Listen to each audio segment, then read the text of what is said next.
turamukije twongera ikaze ariko baratwumviriza muri kino kiganiro bigishanye amategeko atugenga, ikiganiro gutegurirwa kugira ngo gishikirizwa n'ishirahamwe umunyamategeko atagira imbibe. Mu kiganiro giherutse twarababwiye ibijanye n'ingene umuburanyi ashobora kwitura sentare. Uno munsi rero tubaganirira ivyerekeye ingene mbere yuko urubanza ruburanishwa habanza kuba gusuzuma ko ibikenewe bikwiye kugira ngo urubanza ruheze ruburanishwe mw'idonido nk'uko bisanzwe bitegekanijwe n'ibwirizwa rimwe akarongo gahiritse 70 ryo kwa 28 Kigarama mu mwaka wa 2023 isubiramwo igitabo c'amategeko yerekeye ingene imanza z'amatati ziburanishwa zicibwa n'ingene zikurikizwa.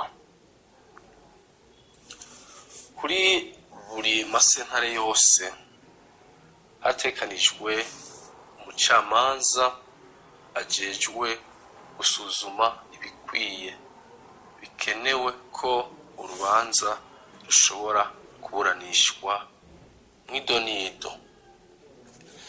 Umucamanza rero ashinzwe gukurikirana ibijanye n'urubanza rugomba kuburanishwa, na cane cane gutuma ivyerekeye kumenyesha imburano no guhanahana izindi nzandiko zikenewe mu rubanza.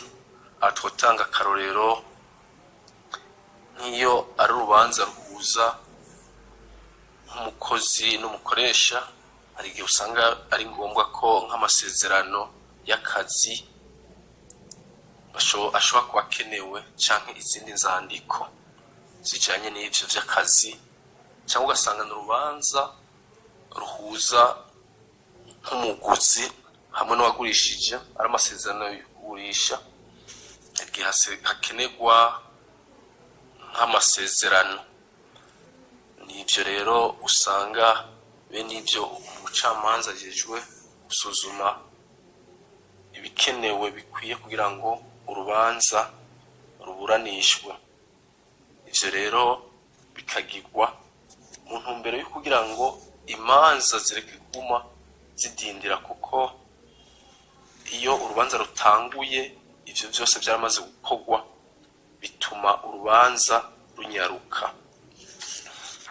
Iyo rero vyakozwe neza urubanza ruranyaruka kuko rushigwa muri sentare mu gihe ibikenewe vyose biba vyamaze gukorwa. Rero umucamanza nyene avyumvikanye n'ababuranyi ashobora guca ashinga ikiringo cyo gukora ibikenewe kugira ngo urubanza rushobore kuburanishwa kitarenze imisi 60. Iyo misi nayo igaharurwa kuva umuburanyi yituye sentare.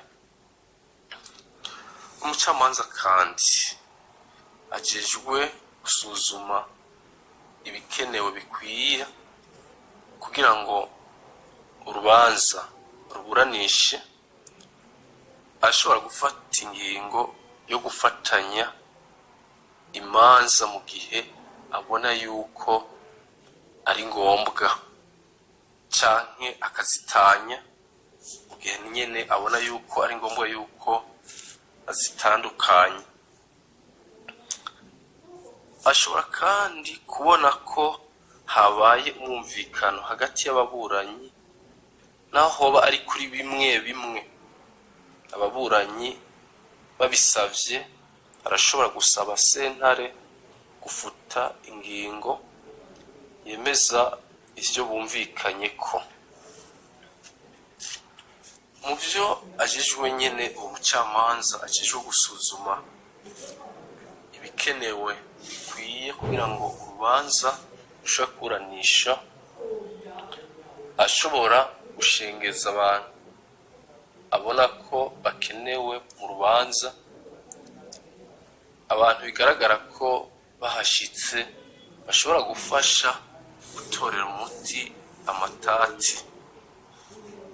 Ivyo ashobora kubikora abisabwe n'ababuranyi bwabo canke avyibwirije. Umucamanza kandi arashira ahabona inzitizi z'urubanza n'ibindi bituma urubanza ruhagarara, agaheza rero akemeza ko urubanza yariko arakurikirana ruhereye aho nyene. Iyo kandi umwe mu baburanyi atashikirije ibikenewe mu kiringo gitekanijwe, umucamanza arashobora gushinga ko ivyerekeye ugushikiriza ibikenewe kuri uwo muburanyi birangiye, kandi umuburanyi atabikurikije ntaba agifise uburenganzira bwo gushikiriza ivyo yari yasabwe. Umucamanza rero iyo amaze gusuzuma ibikenewe byose araheza agaca agira incamake icegeranyo kingene ibintu vyifashe. Ariko rero mu gutanga ico cegeranyo akaba adatanga iciyumviro ciwe mw'idonido ry'amatati, agaca ashikiriza idosiye umukuru wa sentare canke umukuru w'igisata